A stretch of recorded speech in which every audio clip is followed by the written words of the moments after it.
नमस्कार दोस्तों। अगर आप नया घर बना रहे हैं या फिर पुराने घर का रेनोवेशन कराने जा रहे हैं तो जैसा कि आप जानते हैं सीढ़ियाँ हमारे घर का काफ़ी महत्वपूर्ण हिस्सा होती हैं। तो आज हम ऐसे 11 पॉइंट की बात करेंगे जो सीढ़ियाँ बनाने से पहले हमें पता होनी चाहिए।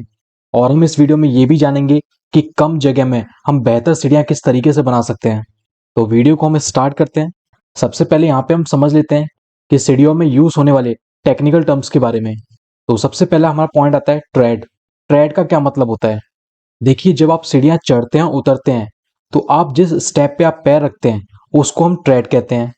और अगर हम बात करें कि जो ट्रेड होता है इसकी हमें मिनिमम विड्थ कितनी रखनी है, मतलब कि आपकी जो स्टेप की जो चौड़ाई होती है वो आपको कम से कम कितनी रखनी है, तो वो आपको 250 mm लेके चलनी है, मतलब कि 10 इंची। और जो मैक्सिमम रखनी है वो आपको 12 इंची रखनी है।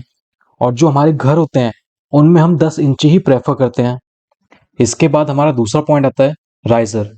तो राइजर का मतलब होता है जो किन्हीं भी दो कंटिन्यूस स्टेप के बीच में जो वर्टिकल डिस्टेंस होता है, मतलब कि जो हमारी वर्टिकल हाइट होती है उसको हम राइजर कहते हैं।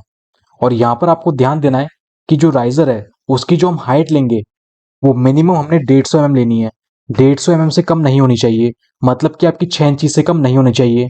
और जो मैक्सिमम हम लेते हैं वो हम 200 mm लेते हैं, मतलब कि 8 इंची। तो 6 इंची से लेके 8 इंची के बीच में हम राइजर रखते हैं। और जो हमारे घर होते हैं घर के लिए हम 6 इंची ही मोस्टली प्रेफर करते हैं। इसके बाद अब अगर हम बात करें विड्थ ऑफ स्टेयर्स की, मतलब कि जो आपकी सीढ़ियाँ होती हैं उसकी जो चौड़ाई है वो आपको कितनी रखनी है। तो अगर रेसिडेंशियल बिल्डिंग्स के हिसाब से अगर मैं बात करूं तो आपको जो मिनिमम विड्थ रखनी है वो आपको 3 फीट लेके चलना है। 3 फीट से कम आपकी चौड़ाई नहीं होनी चाहिए। और जो मैक्सिमम विड्थ है वो आपको 5 फीट तक रखनी है। ये जो मैंने आपको वैल्यूज बताई हैं ये घरों के लिए बताई हैं।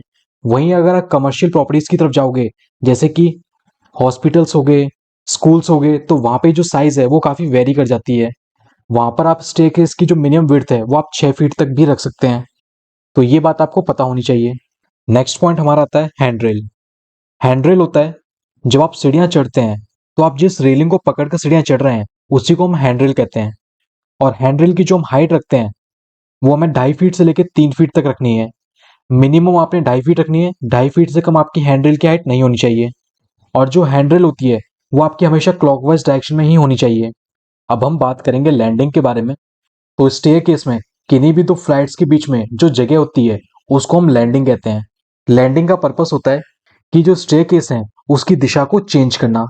और यहाँ पर अगर हम बात करें कि जो लैंडिंग की साइज हम कितना रखते हैं, तो यहाँ पर आपको एक बात हमेशा ध्यान में रखनी है, जो लैंडिंग की जो विड्थ होती है वो कभी भी आपको जो स्टेयरकेस की जो विड्थ है उससे कम आपकी नहीं होनी चाहिए। और वहीं अगर मैं मिनिमम लैंडिंग विड्थ की बात करूं कि मिनिमम हम लैंडिंग विड्थ कितना रख सकते हैं, तो वो हम रखते हैं 2.5 फीट से लेकर 3.5 फीट। आप जैसा कि यहाँ पर भी देख पा रहे हैं कि इस वाले पोर्शन को हम लैंडिंग कहते हैं। अब हम बात करेंगे सॉफिट के बारे में, जिसे हम वेस्ट स्लैब भी कहते हैं। तो जो स्टेप्स हैं, स्टेप्स के नीचे का जो आप पोर्शन देख रहे हो इसको हम सॉफिट या फिर वेस्ट स्लैब कहते हैं, जो कि हमारा पूरा आरसीसी का मेंबर होता है, रीइंफोर्स सीमेंट कंक्रीट का। और आपकी स्टेप्स का जो भी लोड आता है वो आपका सॉफिट के ऊपर ही आता है। तो घर में जब आप सॉफिट प्रोवाइड कर रहे हैं तो उस टाइम पर आपको काफ़ी खास ध्यान रखना है। आपको हमेशा देखना है कि सॉफिट की जो थिकनेस है वो आपकी 6 इंची से कम नहीं होनी चाहिए।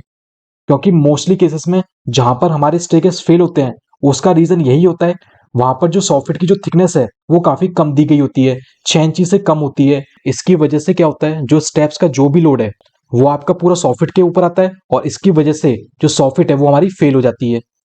अब इसके बाद अगर हम यहाँ पे बात करते हैं कि स्टेयरकेस बनाने के लिए जो हम मिनिमम ग्रेड ऑफ कंक्रीट लेते हैं वो हमें कितना लेना है, तो वो आपको किसी भी कंडीशन में M15 से कम नहीं लेना है। और M15 के अगर रेशियो की बात करें तो ये हमारा होता है 1:2:4। मतलब कि 1 बैग आपको सीमेंट लेना है, 2 बैग सैंड और 4 बैग आपको एग्रीगेट के यूज में लेने हैं। तो इस रेशियो से ही आप स्टेयरकेस बनाइए। कंक्रीट ग्रेड के बाद अब अगर हम बात करें कि स्टेयरकेस बनाते समय जो हम रीइंफोर्समेंट यूज में लेते हैं, मतलब कि जो हम सरिया यूज में लेते हैं, उसका जो मिनिमम डायमीटर है वो हमें कितना लेना है, तो वो आपको किसी भी कंडीशन में 12 mm से कम नहीं लेना है। कम से कम आप 12 mm लेके चलिए, क्योंकि काफी जगह ऐसा देखा गया है कि जो नॉर्मल घर बनते हैं वहां पे 8 mm 10 mm का सरिया यूज में ले लेते हैं, लेकिन आपको ऐसा नहीं करना है। कम से कम आपको 12 mm का सरिया लेके ही चलना है।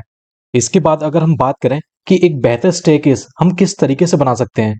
तो उसके लिए आपको हमेशा ध्यान में रखना है कि जो आपकी एक स्टोरी की हाइट है, मतलब कि जो एक मंजिल की आपकी हाइट होगी, वो आपको किसी भी कंडीशन में 10 फीट से कम नहीं रखनी है।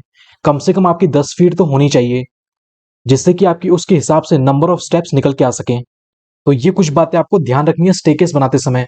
इसके अलावा वास्तु के हिसाब से स्टेयरकेस में हमारे कौन-कौन से पॉइंट्स होते हैं जो हमें ध्यान में रखने चाहिए, तो इसके ऊपर मैं एक कंप्लीट वीडियो ऑलरेडी बना चुका हूँ वास्तु के ऊपर।